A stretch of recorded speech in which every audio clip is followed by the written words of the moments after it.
Di bale, ito na yung in-order natin na wire cover, ano. So, madalas kasi ako natatanong dito kung anong size ng wire cover yung ginagamit ko para sa naked handlebar. So, papakita ko sa inyo, no.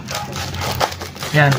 Actually, yung size ng wire cover or nung snake skin na tinatawag din ng iba, depende kasi yun doon sa kung ano ba yung iwa-wiring nyo, kung gaano karami yung wire, gaano yung gauge o yung kapal ng wire na nakakabit do sa naked handlebar nyo.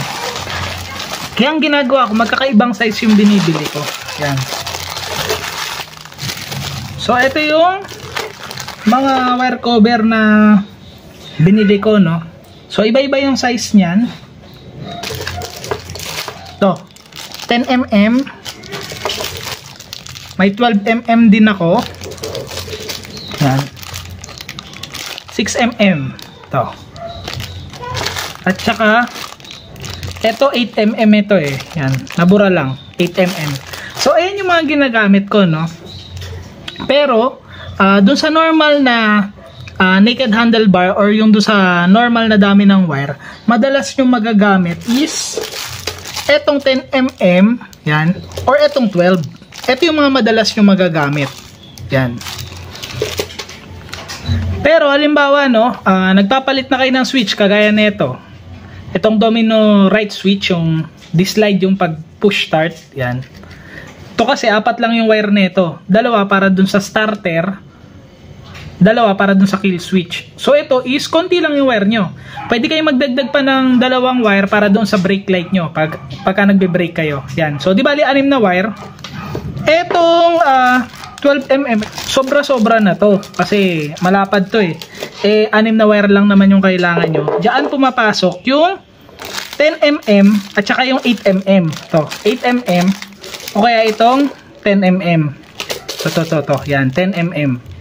Ayun yung mga madalas na magagamit nyo. Para sa naman tong 6mm?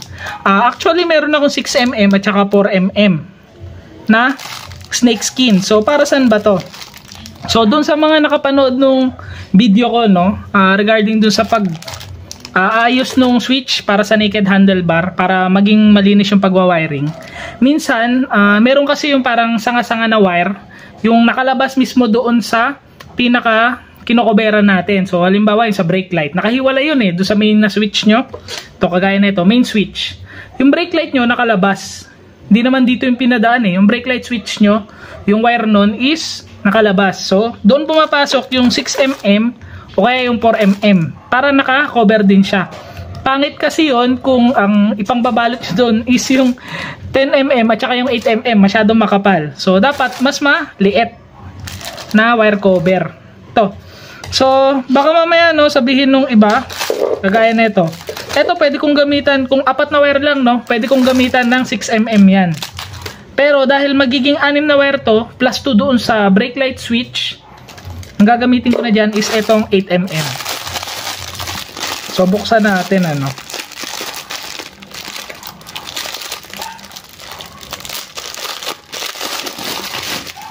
Yan. So, baka sabihin nung iba, mahirap ipasok yan. Yan, kung 6 na wire,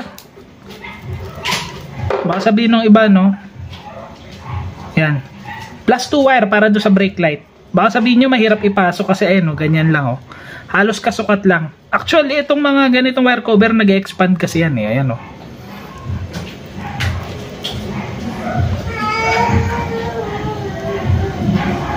Ayan, oh.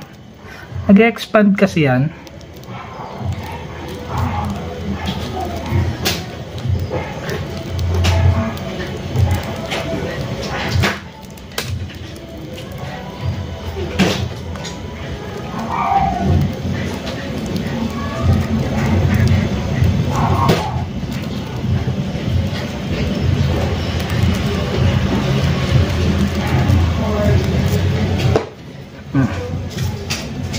So, hindi siya talaga mahirap ipasok. Ayan, no. Maluwag pa nga kung tutusin. Ayan, no. Plus 2 wire.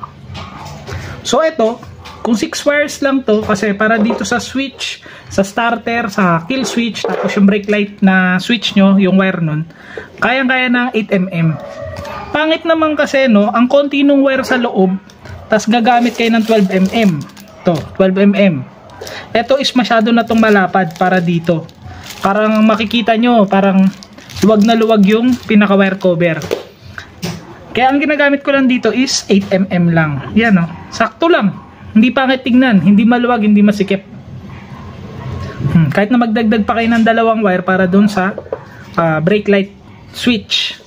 Pero for example naman no, yung sa Honeywell. To, for example sa may Honeywell. Eto, maraming wire to. Yan o. Ilang wire ba to? 2, 4, 6, 8, 10, 12, 14, 16 wires. So magkakaibang gauge din. May gauge 16, may gauge 20, yan, may gauge 18. Yan. So ito medyo pinalitan ko na yung wiring nito, no. Yan. So hindi na to yung Honeywell na mabibili nyo. Kaya kita nyo meron na mga pure black na wire. Kasi pinalitan ko na yan. Pagka ganito na karami yung wire, no, hindi na okay yung 8mm. Kasi para lang maipasok mo yan, kailangan mo siyang itulak ng papaganito. Mapipilit mo mapagkakasya yan, pero makikita na yung laman sa loob. Yan, no. Hindi na siya yung pwedeng hatakin mo ng ganito. Ito kasi, sa simula mo lang siya gaganituhin para maipasok yung wire. Pero pagka naipasok mo na yung wire, pwede mo nang hilahin yung pinaka wire cover. Yan, no. Pero ito, kung 8mm ang gagamitin nyo sa ganitong karaming wire, pwede naman yan, maipapasok naman yan, maipipilit yan eh. Ganyan, kasi nga nag-expand to, magaganyan yan, no? Pero hanggang ganyan na lang yan. Hindi nyo na pwedeng hilahin ng ganun. Kasi pagka hinila nyo, masasakal yung mga wire. Yan. Actually, hindi nyo na nga mahihila yan eh. Kasi talagang magiging ganito na yan para lang ma-accommodate nya lahat. So, ang pangit, pagka nakaganito, kasi nakikita mo na yung wire sa loob. Yan. Makikita mo na yung wire niyan sa loob kasi pagka nakaganyan. Mas maganda sana yung mahahatak mo siya para yung butas-butas na itong wire cover mawawala. Kasi may butas-butas yan eh. Ayan o. Pagka hinila nyo, nawawala. So kung ayan is nakaganyan lang talaga, ayan, kita yung mga wire sa loob. Kaya bumibili tayo na mas malaki yung diameter. So pagka ganito karami yung wire, ang ginagamit ko na dyan, gauge 12. Ito.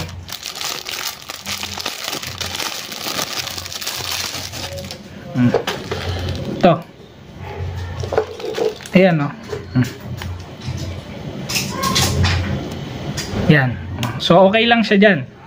Kasi magaganyan mo naman yan eh. Oh. Para mapagkasya mo, tapos hilahin mo na lang. O yan. Mako-cover niya. So kung hindi kayo komportable sa gauge 12, siguro ang pinaka malapad na gauge na ganito na pwede nyong bilhin is yung gauge 15. Meron pang gauge 20 yan, pero yung gauge 20 over na yun. Okay na hanggang gauge 15. So, ang ginagamit ko kasi talaga 12, 10, 8, 6 at saka 4. Yan. Pagka mga dalawang wire lang, yung babalutan nyo ng snake skin or ng wire cover, gauge 4 lang yung ginagamit ko doon. Pero, pagka mga tatlo, pwede na gauge 5 or gauge 6. Pero, pagka ganito karami, gauge 12 ako dito. Yan. Ito gauge 12. Yan o. Yan. So, ayun yung mga size nung wire cover na binibili ko, no, na ginagamit ko para sa mga naked handlebar.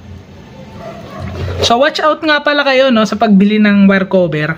Meron kasi yung ganito yung itsura, pero tela siya. So hindi ayun yung ginagamit sa motor, no, kasi pagka naulanan yun, nababasa yung tela, nag-accumulate ng tubig, tapos ang bilis dumumi. Ito kasi parang waterproof to, parang plastic, parang nylon. Yan, watch out lang kayo kasi merong ganito pero tela. Ganito yung itsura. Yan, pero tela. Pero itong ginagamit kasi natin para sa motor, parang nylon to, yo. Yan, parang nylon, waterproof to. So kung mabasa man to, mabilis din matutuyo. Tsaka hindi nag-accumulate basta-basta ng dumi to, unlike dun sa tela. Sana nasagot ko yung mga nagtatanong, no, kung anong size ng wire cover yung ginagamit ko para doon sa mga ginagawa kong naked handlebar. So nagre-rely yan doon sa dami ng wire at saka doon sa kapal ng wire. Pero pagka marami na yung wire, makapal yung wire, ang ginagamit ko dyan gauge 12. Pero doon sa mga ganito na maninipis lang, mga 6 na piraso, okay na yan sa gauge 8. Yan, gauge 8 para hindi pwersado. Yan. 4 na wire. So magdagdag ka pa ng 2, saktong-sakto kasi may space pa to sa loob eh. Oh. Ayan oh. Yan. Yan. So ayan oh, tapusin na natin tong video na to. Ingat kayong lahat. God bless. Ride safe.